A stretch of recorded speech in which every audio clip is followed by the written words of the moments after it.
Hey Hylians! The Zelda fandom is certainly no stranger to fan theories. Theories about the games have been around for years, likely stemming back to the original game itself, and they will certainly continue to go on with each new entry into the series. There has been a ton of different theories from different games over all these years. Some small and unnoticeable, some big and extremely popular, some people take as their own personal headcanons for events, and there are others that people downright hate. Theories are definitely a big part of this fandom, and it's really no surprise with all the mystery and lore over almost 40 years worth of games. But no matter what, there is one theory that time and time again I come back to. One particular theory that has stuck in my head from the very moment I found it as a kid. And that is the Tetraforce theory. The Tetraforce theory is one of the most popular older theories in the fandom, and for a while its popularity would only seem to grow more and more with each new game. Essentially, this theory poses the idea that the Triforce that we know is not complete, that the space in between the three triangles is a spot for a missing part. It's an idea that I've always loved, and there has been so many pieces of story and lore from the games over the years used to only add to the possibility of this maybe being true. But sadly, Nintendo have said this is not true, outright denying any possibility. There is only 3 pieces of the Triforce. While expected, it is always a little bit sad when Nintendo outright denies a fan theory, shutting it down entirely. Or, making it canon. So with that, you might be wondering about the title of this video. If Nintendo have outright said that the theory is false, shutting it down entirely, why am I now sitting here saying that they may have now made it real? Well, I'll get around to that a little bit later. Firstly, I want to talk a little bit more about the original theory and the ideas that made it up. As before I had the idea for this new theory, I had always wanted to make a video talking about the classic Tetraforce theory, and some points from the original theory do play a part in this new theory that I've come up with. So let's take a look back into one of the Zelda series' most popular fan theories, the Tetraforce. But before we jump in, let me just say, if you are new to the channel and enjoying this content, it would mean so much to me if you could subscribe. I'm trying to reach 10,000 subscribers and we are getting pretty close now, so it would be really cool if you could help me out. Anyway, let's get on with the theory talk. There's a couple of key points used as evidence for this theory, those being the Hylian shield in Ocarina of Time, the reoccurrence and importance of the number 4, and to a lesser extent the colour purple. Starting with the Hylian shield, as this could be seen as perhaps the origin of this theory. Within Ocarina of Time, the Hylian shield looks like this. It's pretty similar to those that came after. It features the Triforce as a part of the Hylian crest, but towards the bottom of the design we can see another triangular piece, rotated downwards, that would fit perfectly in the middle of the 3 above. To my knowledge, there is no reason given for this particular design, but it's certainly not surprising that it could be seen as the origin of this theory. If the extra triangle was pointing upwards like the ones above, or made slightly smaller so it wouldn't fit within the others, it may not have caught so many eyes. This design was never used again after Ocarina of Time. The design of the newer shields was kept similar to this one, but the 4th triangle was removed. And because that was really the only thing changed, I believe it may have been a change due to this theory. Nintendo purposely removing it to stop fan theories about a 4th piece, for whatever reason. But the part of this theory that has always interested me the most was the reoccurrence of the number 4, and connected to that, the colour purple. It's not surprising that the number 3 is used a lot within the games, as there are 3 Triforce pieces, 3 Golden Goddesses, and the 3 Triforce holders, those being Link, Zelda and Ganondorf. So the abundance of the number 4 has always felt a little bit strange. The number 4 is seen most notably in the Four Swords games. In these games, Link splits himself into 4 copies of himself, each represented by a different colour: green, blue, red, and purple. The green, blue, and red Links fit well with what has come before. They could be seen as representations of each piece of the Triforce: green for courage, red for power, and blue for wisdom, as these colours have been used to represent these parts of the Triforce for many games, and are even the main colours associated with the goddesses and even Link, Zelda, and Ganondorf. So having purple Link in there always felt like it too had some meaning or connection to something or someone. But the Four Sword games are certainly not the only occurrences of the number 4 being important to the series, and the colour purple appearing in notable places. Another place we see the number and colour connected is with the elements in Minish Cap. 4 items representing the main elements, earth, water, fire and air, found in each corner of Hyrule that must be obtained to progress the story. They also have the colours attached to them: red, green, blue and purple. Another instance that's always been pretty interesting to me is the light spirits from Twilight Princess. It would have been very easy to only include 3, and to be fair, I think a lot of people do forget there are indeed 4 light spirits.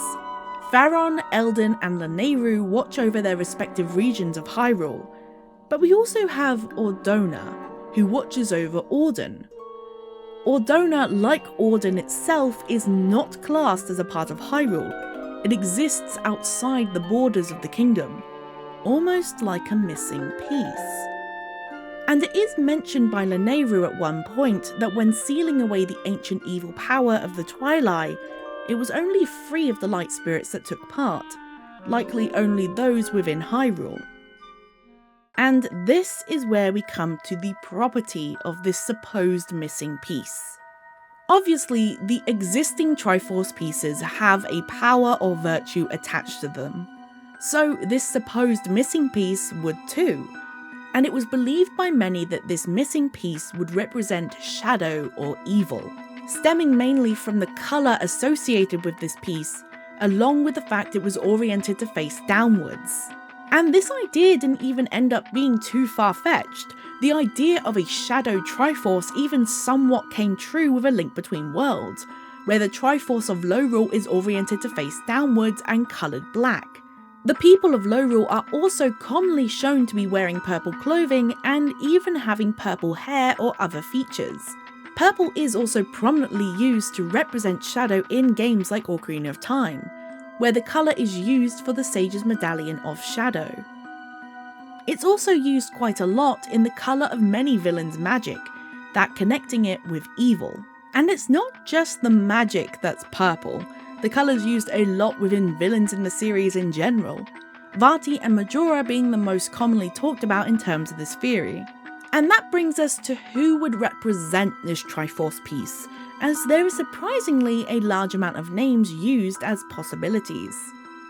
There's the gods named but never really elaborated on, like the Goddess of Time mentioned in Majora's Mask, and the Goddess of the Sands from Ocarina of Time. The Goddess of the Sand being a very popular choice, as it was theorised that she could have perhaps been a defector or traitor to the other goddesses, and this is part of why the Gerudo specifically worshipped her.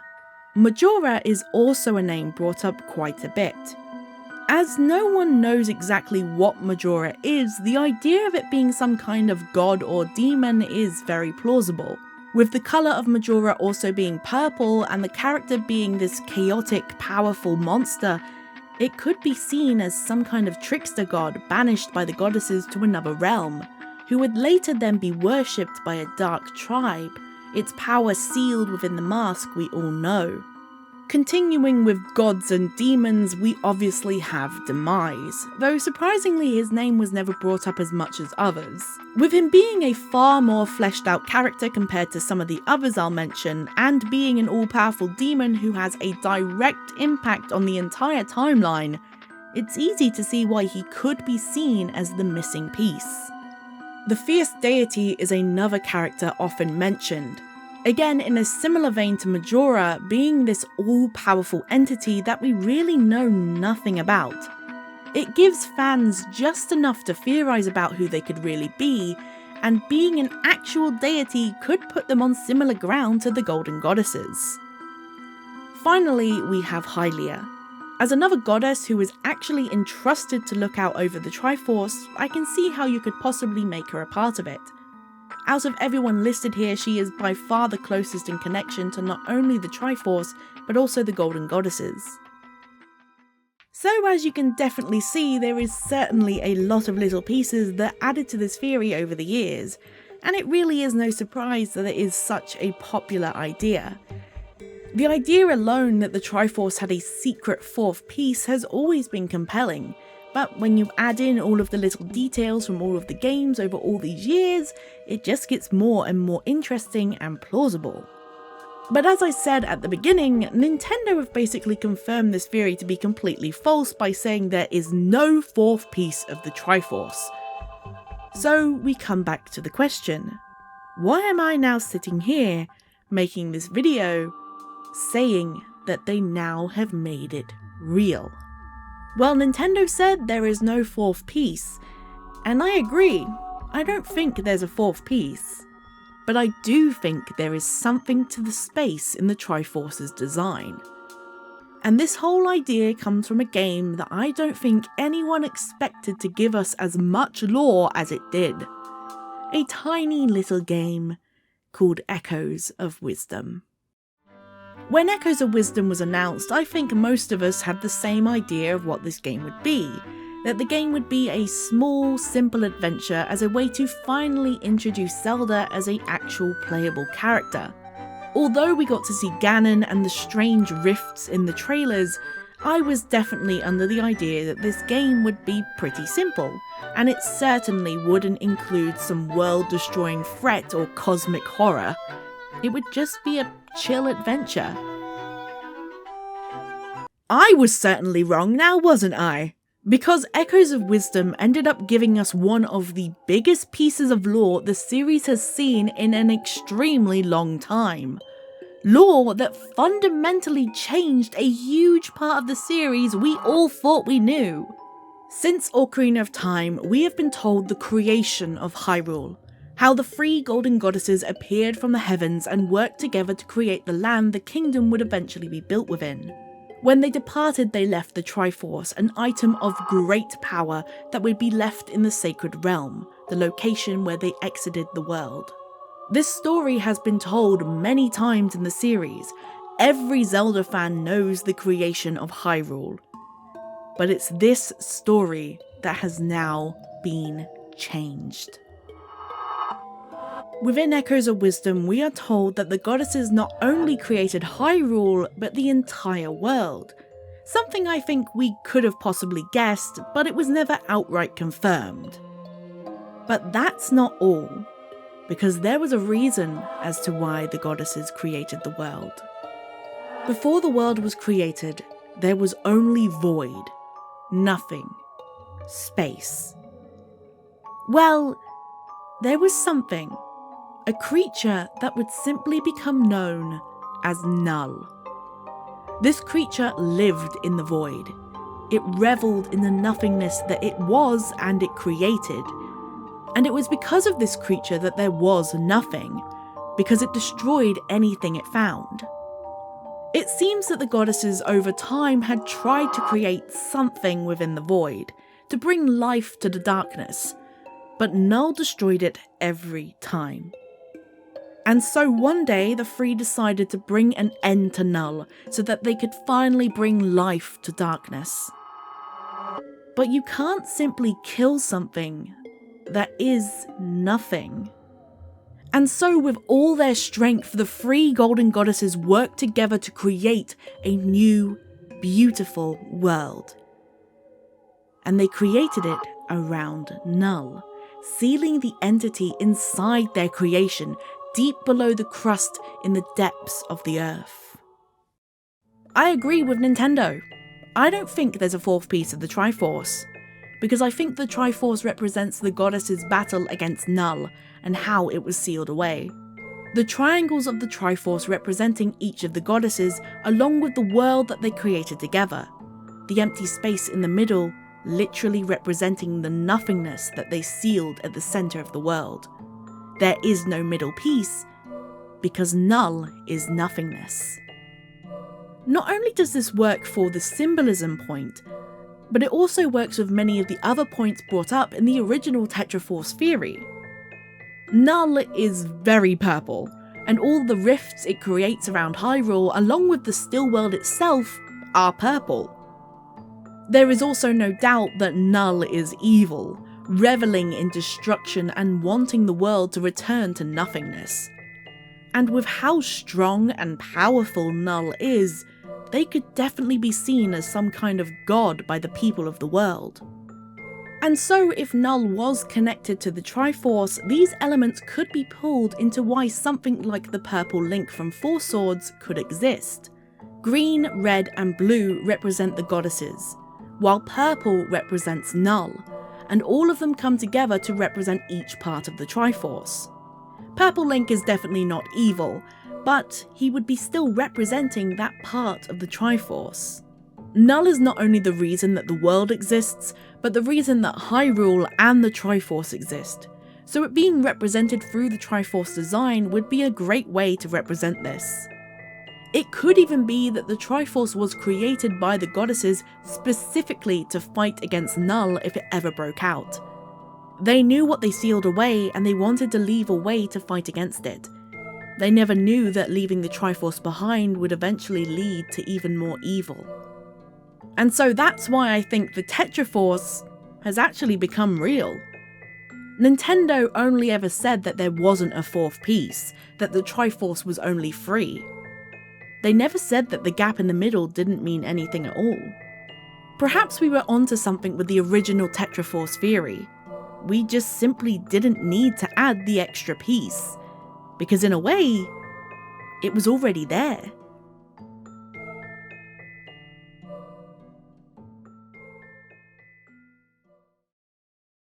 Thank you all for watching all the way to the end of today's video. I hope you've all enjoyed. As I said, I've been wanting to talk about the Tetraforce theory for a very long time now, as although Nintendo had spoken on it before, the idea has always been one that stuck with me, and it may have even been the first big Zelda theory that I was ever introduced to. When playing Echoes of Wisdom and learning about the goddess's battle with Null, I instantly thought of the Tetraforce theory, and I wondered if this new creature could somehow be connected with the Triforce. If you want to see more Echoes of Wisdom stuff from me, I recommend checking out my Let's Play of the game. I'll be leaving a link somewhere around the video, I'm sure you'll enjoy it. I'm also very curious about what you guys have to say on this theory. Did you have similar ideas when playing Echoes of Wisdom, or do you have your own completely different idea? I'd love to hear, so please leave your ideas in the comments. Like I said earlier, if you are new around here and want to see more Zelda content from myself, please subscribe. I'm trying to reach 10,000 subscribers and it's really exciting because we are pretty close now. Thank you all once again for watching to the end of this video. I hope you've all enjoyed and I'll see you all in the next video. Bye!